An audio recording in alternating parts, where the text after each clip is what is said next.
Windows 10 arrive bientôt à la fin de son support par Microsoft, ce qui peut se traduire par sa fin de vie. Et si je n'ai pas trop tardé à sortir cette vidéo, la fin de Windows 10 devrait arriver dans pas très longtemps, le 14 octobre 2025. Et si cette date est déjà passée, c'est pas grave, enfin, sauf si vous êtes encore sur Windows 10, cette vidéo est toujours d'actualité. Bonjour à tous, c'est Deru et bienvenue dans une nouvelle vidéo.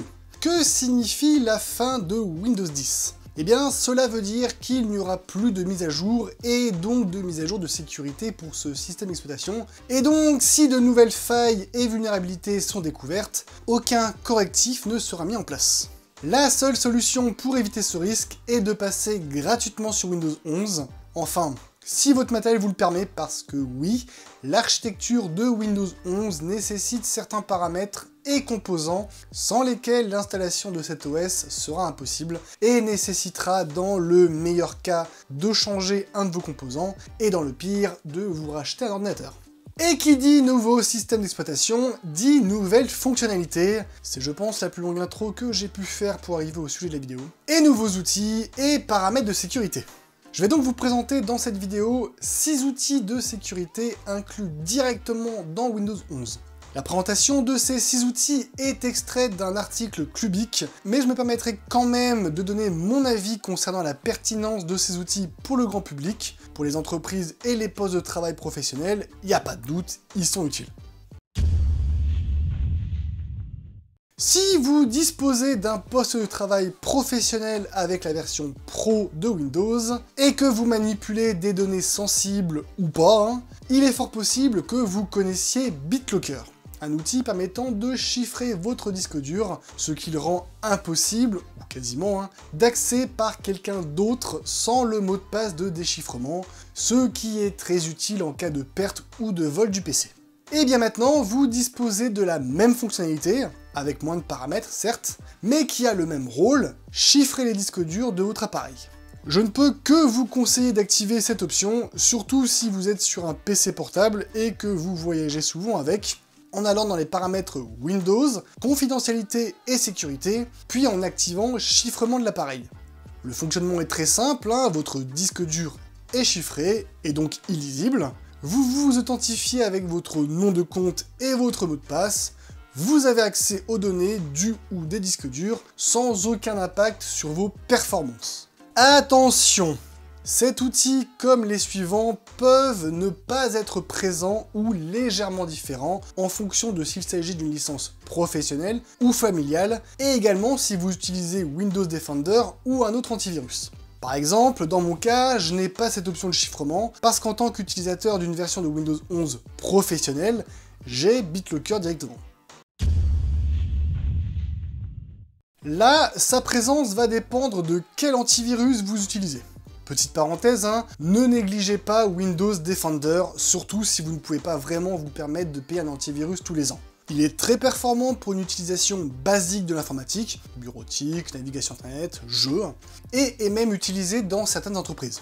Le fait que j'utilise un antivirus payant tient plus de l'habitude qui à la vie dure, et des fonctionnalités supplémentaires que mon antivirus me propose. Pour clôturer cette parenthèse, je vous dirais qu'il vaut mieux privilégier Windows Defender, un antivirus gratuit comme Avast. Suite aux grosses attaques ayant eu lieu cette dernière décennie, Windows 11 vous propose un accès contrôlé à vos dossiers afin de les protéger des ransomware. Le fonctionnement est simple, toute application non approuvée se voit refuser l'accès à vos dossiers. C'est basique, vous pouvez même créer vos propres listes d'accès en décidant que tel ou tel logiciel a ou n'a pas accès à tel ou tel dossier. C'est une protection anti-ransomware dans le sens où si le malware ne peut pas accéder à vos dossiers, et donc à vos fichiers, il ne peut pas les chiffrer.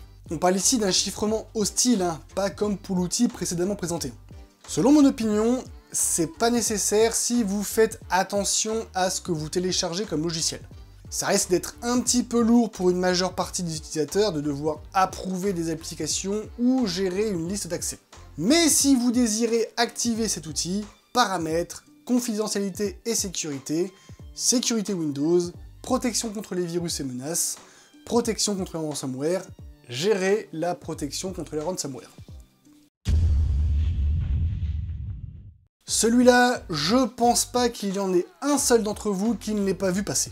Il apparaissait dès Windows 10, je crois, et vient faire coucou de temps en temps lors de grosses mises à jour majeures. Windows Hello propose des alternatives au mot de passe pour se connecter à votre session, soit par reconnaissance faciale, reconnaissance digitale, code PIN ou clé de sécurité, comme les YubiKey qui sont un dispositif que l'on branche en USB, on tape un mot de passe ou un PIN et on appuie sur la clé pour s'authentifier. Malheureusement, pour les PC fixes, la reconnaissance faciale et digitale est plus compliquée car un PC fixe ne dispose pas nativement de caméra ou de capteur d'empreinte. Je fais une nouvelle parenthèse.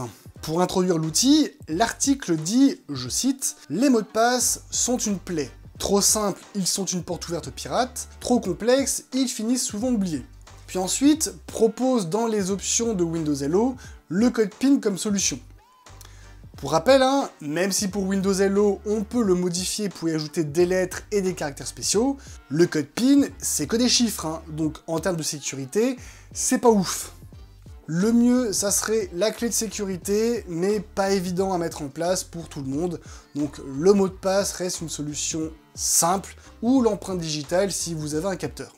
La méthode de connexion est disponible dans Paramètres, Compte, Options de connexion. Si vous utilisez Google Chrome, il vous est peut-être déjà arrivé de vous faire bloquer un accès à une page par le navigateur, comme quoi le contenu auquel vous essayez d'accéder est dangereux. Eh bien, SmartScreen fait globalement la même chose. Il analyse les pages web et le contenu auquel vous tentez d'accéder en comparant leur réputation à une base de données en ligne.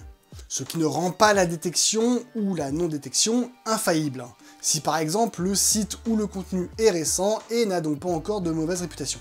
Franchement, je vous conseille de l'activer dans Paramètres, Confidentialité et sécurité, Sécurité Windows, Contrôle des applications et protection fondée sur la réputation. Ça vous fera une couche de sécurité supplémentaire.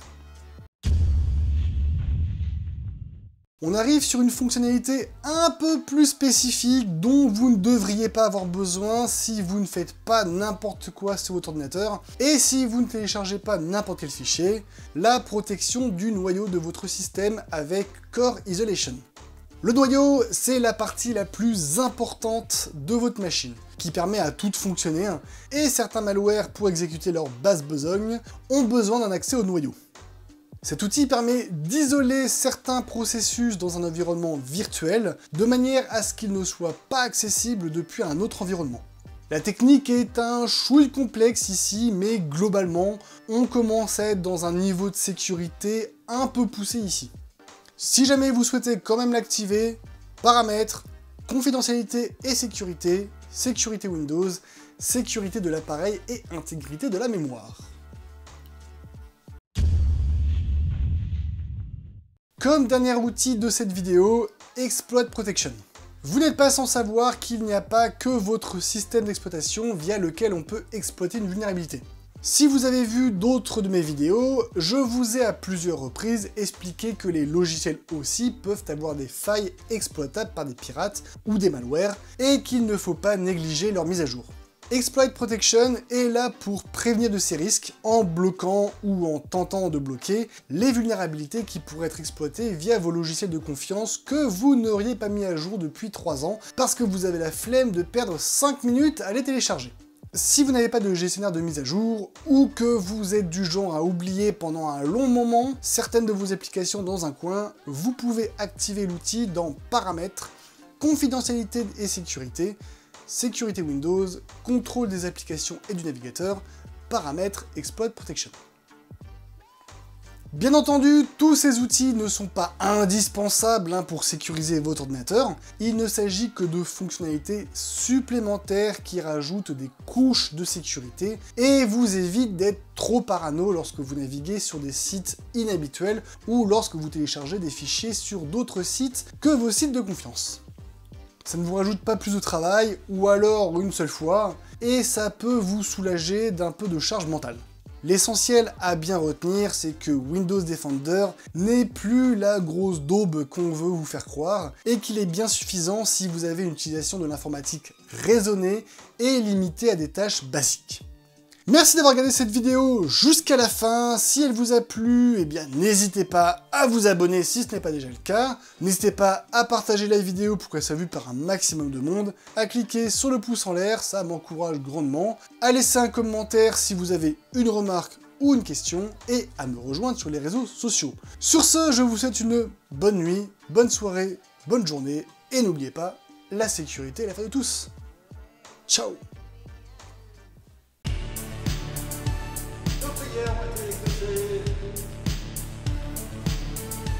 Insérer blague sur Apple ici. Blague sur Apple ici. Bon, c'est bon, ça va, on a compris.